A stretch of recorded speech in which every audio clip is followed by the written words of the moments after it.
It's time for justice.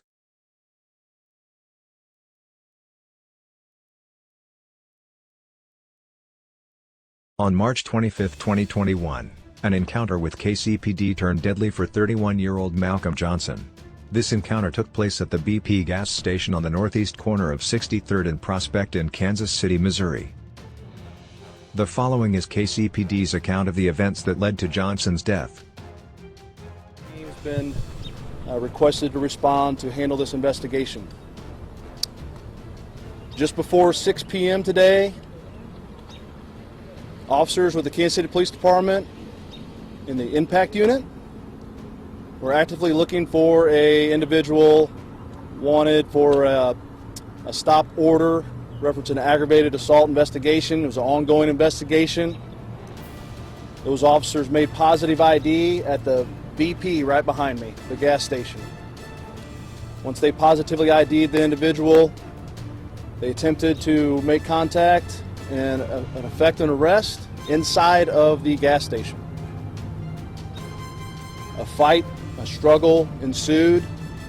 There was initially 2 officers with the 1 suspect, and there was another 2 officers that came in to help. And at some point, the suspect retrieved his handgun and fired into the officer, striking the officer.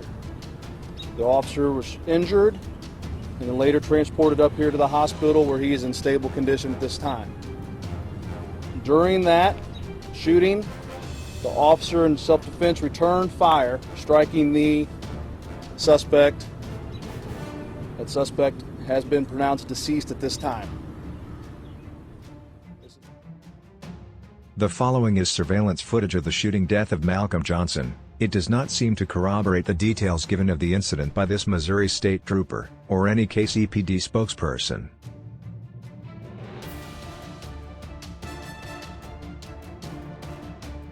Within 5 seconds of entering the gas station, 2 KCPD officers are fully engaged with Mr. Johnson. Mr. Johnson attempts to flee, and is pulled back into the store.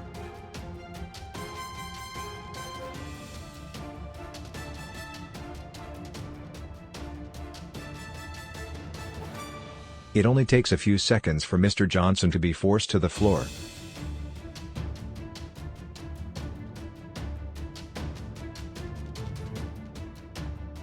It is clearly evident that a struggle is taking place on the floor.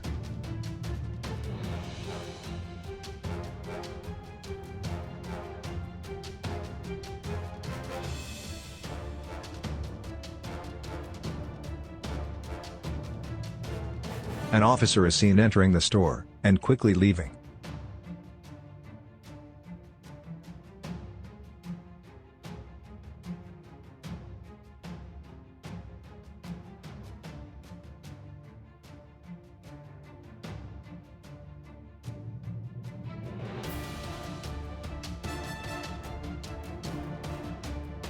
It is believed that the officer shown here re-entered the store after hearing the sound of gunfire. That officer, a sergeant, re-enters the store with her taser and service weapon drawn, and clearly reports something over her radio, which is probably to report shots fired. At this point it is believed that Mr. Johnson has already been shot and killed, after being shot twice in the head.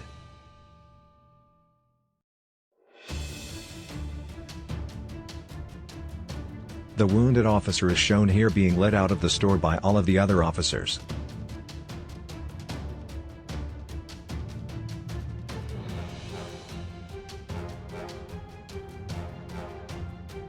After viewing this surveillance video, it is abundantly clear that KCPD's account of this incident doesn't match with what we just witnessed here.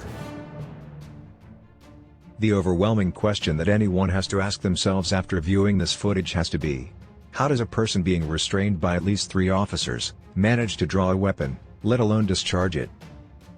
Malcolm Johnson was tried, found guilty, and executed on this day by members of the Kansas City Police Department for crimes he may or may not have committed.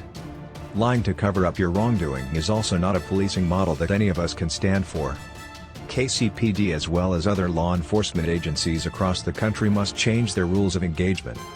Their license to kill at will must be revoked. It's time for justice.